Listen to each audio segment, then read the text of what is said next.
श्री राधे राधे। महाभाव दशा दिनांक 12 जनवरी 1957 शनिवार। प्रातःकाल नित्य क्रमानुसार स्नानादि चाय आदि लेकर रास में गए। रास से 11:30 बजे श्री ठाकुर जी के घर आए। श्री महाराज जी अति ही उदास दिख रहे हैं। तखत बिछा दिया। 10 ही मिनट लेटे होंगे, उठकर ऊपर छत पर गए और बैठे रहे आंख बंद किए। सतत अश्रुधारा बह रही है। समय 2 बजे दोपहर का हो गया। कुछ शांत हो गए। आग्रह पूर्वक कुछ खिलाया और 4 बजे करीब मंदिर ले आए, परंतु दिन भर ही उदासीन रहे। संध्या समय घूमने को कहा तो मना कर दिया कि आज मैं घूमने नहीं जाऊंगा। थोड़ी देर बाद कमरे में जाकर लेट गए। कुछ देर में रोने की आवाज़ आने लगी। हम लोग एकदम आश्चर्य से देखने लगे। बस भावावेश शुरू हो गया। मूर्छित होकर पलंग से गिर पड़े। हमने संभाल लिया। प्रलाप प्रारंभ हुआ। मेरा निश्चय ही था श्याम, संध्या का मिलन अपने आप की कृपा है। यह तो मैं तो कुछ नहीं कर सकती थी। मधुर मधुर अधर इतना सुंदर पुष्प है तुम्हारे कर कमल में। आहा, ये कोमल कपोल की क्या समानता कर सकते हैं श्याम। हे विदग्ध मणि, कहाँ इसके विरह में कभी नहीं रह सकती। तुम्हारी बात निराली है। ये विचार मेरा कभी नहीं था। नयन सलोने, चपल मधुर अमीय वचन, अरे तुम तो हृदय को घायल कर देते हो। हे स्मित मृदु माधुरी, आहा। आधा घंटे आवेश रहा। कुछ देर बाद प्रकृतिस्थ हुए और बाहर घूमने गए, परंतु व्याकुलता एवं छटपटाहट मालूम हो रही थी। कृष्ण भक्ति आश्रम की ओर घूमने गए। उसी रास्ते में कहने लगे, वापस मंदिर नहीं जाऊंगा, कृष्ण भक्ति आश्रम में सो जाऊंगा। तुम लोग मुझे छोड़कर चले जाओ, सुबह आकर देखना मैं यहीं पर मिलूंगा, कहीं नहीं जाऊंगा। श्री ठाकुर जी ने बहुत मनाया। कहने लगे, तो अच्छा, सीताराम जी की कुटिया में विश्राम करूंगा। हमने कहा अच्छी बात है, और सीताराम जी की कुटिया पर आए। मंदिर से कंबल आदि वहीं बुलवा लिए और रात को वहीं विश्राम किया। दिनांक 13 जनवरी 1957 रविवार। प्रातःकाल मंदिर चलने को कहा, आप मना कर गए। कुछ देर बाद श्री देवी जी आईं और चरणों में पड़कर रोने लगी। श्री महाराज जी को करुणा आ गई। अपने स्नानादि करके चाय लेकर मंदिर जाना स्वीकार कर लिया। यहाँ से रास में चले गए और वहाँ से 12 बजे मंदिर आए। देवी जी ने भोजन का पूछा तो मना कर दिया। फिर देवी जी ने उपमा बनाया और आग्रह पूर्वक श्री महाराज जी को तथा भक्त वृंद को खिलाया। श्री महाराज जी कुछ भाव के नशे में दिख रहे थे। आपके भाव और नशे की पहचान यह विशेष रूप से दिखती थी कि आप अस्त व्यस्त वार्ता करने लगते, किसी को डांटते। उपमा खाकर आप ऊपर कमरे में बंद हो गए और अंदर से सांकल लगा ली। हम लोग सब छत पर बैठे हुए थे। आधा 1 घंटा हुआ होगा कि कमरे में कुछ आहट आई। हमने जंगले में से झांक कर देखा तो श्री महाराज जी पलंग से नीचे पड़े हुए हैं और रो रहे हैं। रोना बहुत जोर का मालूम हो रहा है। हिलकियों की आवाज कान में आ रही थी। हाथ पैर इधर उधर पटकते, परंतु सांकल बंद होने से हम अंदर नहीं जा सकते थे। यह कभी नहीं हो सकता, नहीं हो सकता, बहुत दूर दूर, ऐसी वाणी निकली। कुछ देर बाद तो उठने गिरने लगे।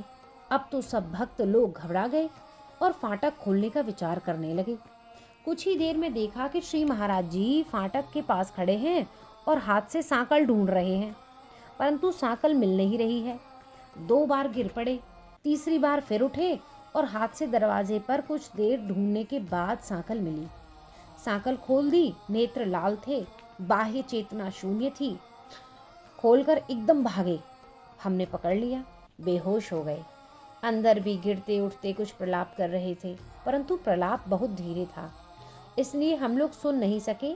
बाहर मूर्छित होने पर प्रलाप प्रारंभ हुआ। नहीं नहीं, मान कभी नहीं कर सकती। तुम्हारी गोदी, मधुमय गोदी में पड़ी रहूं। मधुमय वंशी सुनाया करो। अरे तेरी वंशी की धारा, अधर धारा टपकी हुई, उसे मैं पिया करूं, इस ढंग से मैं कैसे रह जाऊं। कुछ होश में आ गए, परंतु स्थिति अर्धबाह्य थी। धीरे धीरे सीढ़ी उतरने लगे। ठाकुर जी साथ में पकड़कर जा रहे थे। बाहरी फाटक के पास गए। कहा, घूमने जाना है वंशीवट। ठाकुर जी ने कहा, वस्त्र ले आऊं। इतने में श्री महाराज जी भावाविष्ट हो गए और गिर गए। कौन ऐसी होगी जो उसको उठाती रहती होगी, कौन ऐसी होगी जो उसकी हंसी को टालती रहती होगी। ये व्यवहार हमारा ठीक नहीं, कभी नहीं होगा, कभी नहीं होगा। किधर से किधर रख दिया, तुमने स्फूर्ति कराई, तुम्हारी चीज़ों को कभी नहीं भूल सकती। ये कहते हुए प्रलाप प्रारंभ हुआ। तुम चतुर शिरमौर हो, अपनी इच्छा से अपना समय बना लिया। मेरी कल्पना नहीं थी श्याम, तुम्हारी अंग शीतलता त्रिताप को हरने वाली है। आखिर वही स्थिति। बस होश में आ गए। कुछ स्वस्थ होने पर ऊपर ले गए। श्री महाराज जी दीवार से टिककर बैठ गए और 10-15 मिनट तक कुछ बातें करते रहे, नेत्र बंद किए ही। यह बात भी नशे में ही होती। 1 घंटा विश्राम होने पर देवी जी ने भोजन का आग्रह किया।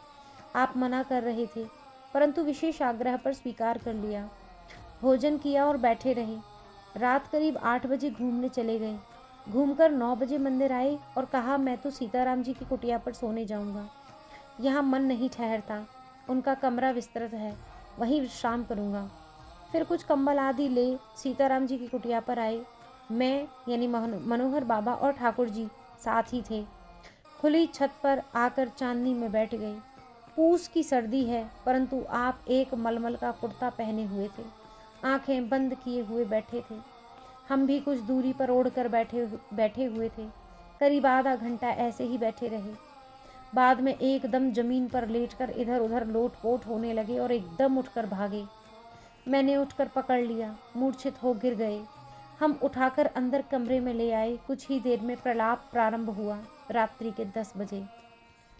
आप इसी कुंज से, सखियों ने पहचाना नहीं आपको। ऐसी करुणा की, क्षण क्षण मिलन माधुरी, ऐसी कृपा बनाए रखो।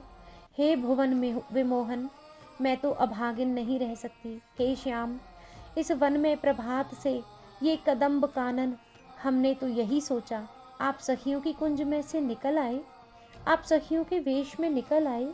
सखियों ने पहचाना नहीं। मैंने सोचा ये नई सखी कहाँ से आई। कुंडल भी कदम्ब के, सर्वांग कदम्ब के। आहा आहा, क्या महक रहा है। हे प्रिय, आपके नूपुर ध्वनि को किसी ने नहीं पहचाना। मालूम होता है आप बिल्कुल धीरे धीरे चले आए। अच्छा बांके बिहारी, आप इस रूप में, ऐसी कल्पना नहीं थी। आप सबको धोखा देकर इस रूप से चले आएंगे। कदम्ब कुंज में सुंदर श्रृंगार किसने किया? किसी ने श्रृंगार, किसी ने नैन मार दिया होगा। कौन सौभाग्यशाली होगी, मेरे को अपनी ओर आकर्षित किया। मेरा ऐसा सौभाग्य नहीं हुआ जो मैं एक कदम्ब माला धारण करा सकती। ये सब श्रृंगार करने वाली कालिंदी हो सकती है। चलो वही चलें। अहो सर्वांग सौंदर्य, सर्वांग श्रृंगार करने वाली, सर्वांग स्वच्छंद आनंद लेने वाली, तुम्हारा मुख क्यों कुम्हला गया? नहीं, मेरे को कुछ दुख नहीं। चातुरी प्रकट कर दी, आप ही प्रकट कर दी आपने अपनी इच्छा के लिए। आप किस रूप से थे? सर्वांग सौंदर्य बिखर रहा है। मैं सोच रही थी तुम्हारी कांति में मैं ही, सर्वांग उज्ज्वल चंद्रिका में मैं ही और आप, परंतु वह तीसरी भी शामिल हो रही है। आपकी उज्ज्वल कांति, बस मैं ही और आप, पर तीसरी वह भी है, यह मुझे मालूम नहीं था। आहा अमृत, हाँ मुझे पता चला, वह मेरी ही प्रेमिनी है, इसलिए जाना पड़ा। हे मनोहर मूर्ति, आपने मनोहर श्रृंगार से जाहिर किया। ये सुवर्ण पीत वर्ण पर गुलाबी काछनी, क्या ही शोभा। अहो श्याम, वनमाला वीथी कदम्ब पुष्प की शोभा श्याम, तुम और धाम की शोभा तुम। क्या कहूँ। एक बात है, कदम्ब के वृक्ष पर चढ़कर आपने पुष्प को लाया होगा, इस प्रकार श्रृंगार कराने में आप ही तो। धन्य भाग उसके जिसके हाथ से श्रृंगार कराना चाहते हो हे मदन। अनुपम सखी वेश में? नहीं नहीं, इससे मुझको दुख नहीं। नहीं, मैं गर्व नहीं कर सकती। इस प्रकार मुझसे भी अधिक है जिससे आप मुग्ध हैं। चलो, मैं भी चलूं वहीं। कुछ देर के बाद श्रृंगार वही है, अलंकार नृत्य खुद वह आपका श्रृंगार बनी हुई है। हे रसिक शिरोमणि, रस घन मूर्ति, नहीं नहीं, मैं नहीं, आपका श्रृंगार हूँ, वही है। बिल्कुल सच कह रही हूँ, यह श्रृंगार सखी का हृदय है।